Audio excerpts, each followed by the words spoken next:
اليوم نتحدث عن المسيح الدجال، وهو أول علامة من علامات الساعة الكبرى.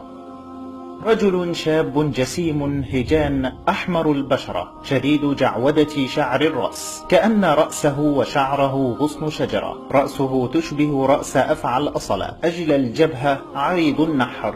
في رواية أنه قصير متباعد ما بين الفخذين، وفيه انحناء في ظهره. أعور العين اليمنى كأنها نخامة على حائط مجصص، ومكتوب على جبهته كفر أو كافر، يقرأها كل مؤمن قارئ أو غير قارئ. هكذا وردت الروايات عن وصف المسيح الدجال، يفتن الناس ويصدقه ويؤمن به شرار الخلق.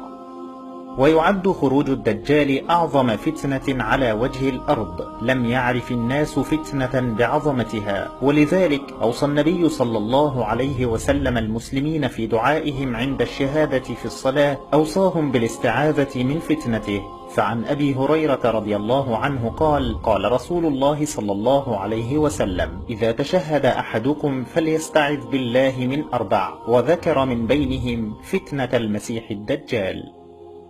ظهور الدجال في عهد النبي. ثمة شخص غامض كان النبي يشك أنه الدجال، ويدعى هذا الرجل ابن الصياد، وهو يهودي. وعند تتبع هذا الشخص نجد أن القصص حوله غريبة جدا، فقد ورد في الروايات أن النبي خرج بنفسه ليتأكد هل هذا الرجل هو الدجال أم لا، وكان معه الفاروق عمر بن الخطاب رضي الله عنه، حتى وصل إلى حصن ابن الصياد. قال عمر: فتعجبت عندما رأيت النبي يتخفى خلف الأشجار ويتنقل مسرعا من شجرة إلى أخرى، حتى وصل بالقرب من ابن الصياد، وكان مستلقيا على الأرض يتمتم بكلمات لا تفهم، فأخذ النبي ينصت له محاولا أن يفهم ما يقول دون فائدة. وبينما هم كذلك خرجت من البيت أم ابن الصياد وصاحت تقول: يا صافي، هذا محمد. فثار ابن الصياد، فقال النبي: لو تركته لظهر لي أمره وبانت حقيقته، هل هو الدجال أم لا؟ فقام النبي يسأله: يا ابن الصياد، أتشهد أني رسول الله؟ فقال: أشهد بأنك رسول الأميين. وقال ابن الصياد للنبي عليه الصلاة والسلام: أتشهد بأني رسول الله؟ فقال: آمنت بالله ورسله، آمنت بالله ورسله. ثم قال: يا ابن الصياد، قد خبأت لك خبأة. فقال ابن الصياد: الدخ الدخ الدخ. فقال له النبي: اخسأ فلن تعدو قدرك. ثم إن عمر بن الخطاب سأل النبي: ما خبأت له يا رسول الله؟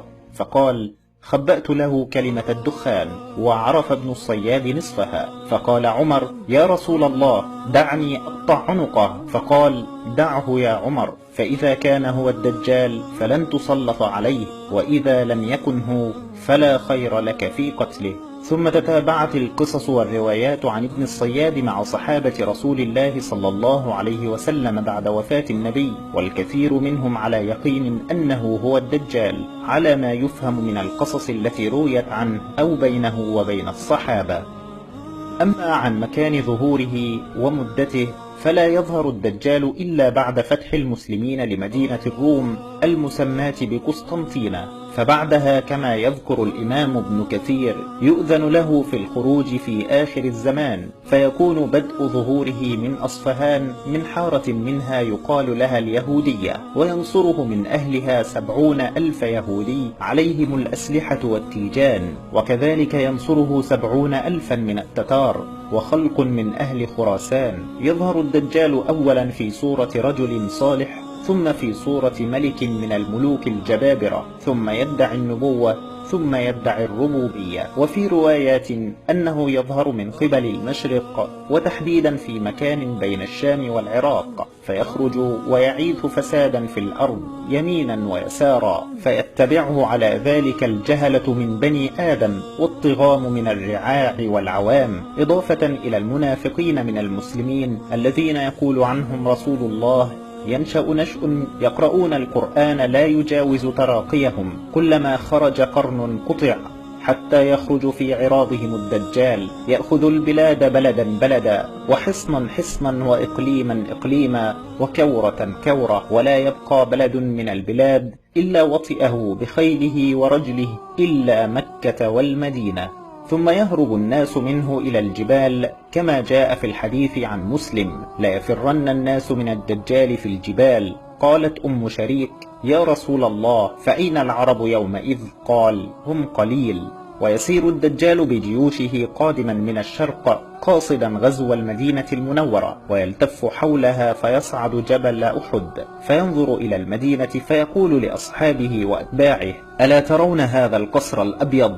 هذا مسجد أحمد. ثم يأتي المدينة فيجد بكل نقب من نقابها ملكا مسلطا، ويقيم مقرا له في الضريب الأحمر عند سبخة الجرف، فترجف المدينة 3 رجفات، فلا يبقى منافق ولا منافقة ولا فاسق ولا فاسقة إلا خرج إليه، فتخلص المدينة وتنفي الخبث منها. ويدعى ذلك اليوم يوم الخلاص كما سماه الرسول صلى الله عليه وسلم، ويحاول دخولها لكنه يفشل، فالملائكة تمنعه من ذلك، ولا يدع الدجال مكانا أو قرية في الأرض إلا دخلها وغزاها ووطئها في فترة زمنية هي 40 ليلة، إلا مكة والمدينة فهما محرمتان عليه. وبعد محاربة الدجال من الصالحين من المؤمنين ممن لم يفتنوا به، يكون جيش الدجال على ضفاف نهر الأردن، بحيث يكون المسلمون شرق النهر والدجال غربه. يحاصر الدجال بقيتهم في جبل الدخان بالشام، وبينما هم كذلك ينزل المسيح عيسى ابن مريم عند المنارة البيضاء شرقي دمشق، ليقود المسلمين حكما عدلا وإماما مقسطا، والعرب يومئذ قليل كما قال صلى الله عليه وسلم: وأكثرهم في بيت المقدس، وإمامهم رجل صالح، فيرجع ذلك الإمام ليتقدم عيسى يصلي بالناس، فيضع عيسى يده بين كتفيه ثم يقول: تقدم فصل فإنها لك أقيمة، فيصلي بهم إمامهم، وبعدها يقول عيسى: افتحوا الباب، فيفتح ووراءه الدجال، ويتتبع عيسى الدجال الذي يفر منه ويذوب مثل الملح ماء يراه، ويقول عيسى: إن لي فيك ضربة لن تسبقني بها، فيدركه عند باب اللد الشرقي فيقتله، ويرى المسلمون دمه في حربته، فيهزم الله اليهود، فلا يبقى شيء مما خلق الله يتوارى به يهودي إلا أنطق الله ذلك الشيء، لا حجر ولا شجر ولا حائط ولا دابة، إلا قال: يا عبد الله المسلم، هذا يهودي تعال فاقتله. ثم يمكث عيسى في الأرض 40 سنة إماما عادلا وحكما مقسطا. ومع قتله وظهور المسيح عيسى بن مريم تنتهي بذلك أول علامة من علامات يوم القيامة الكبرى، التي يأذن الله بعدها بقيام الساعة. فنسأل الله أن يعيذنا من فتنة المسيح الدجال ومن شره. شكرا للمشاهدة. لا تنسى الإعجاب بالفيديو والاشتراك بالقناة لمشاهدة المزيد من الفيديوهات.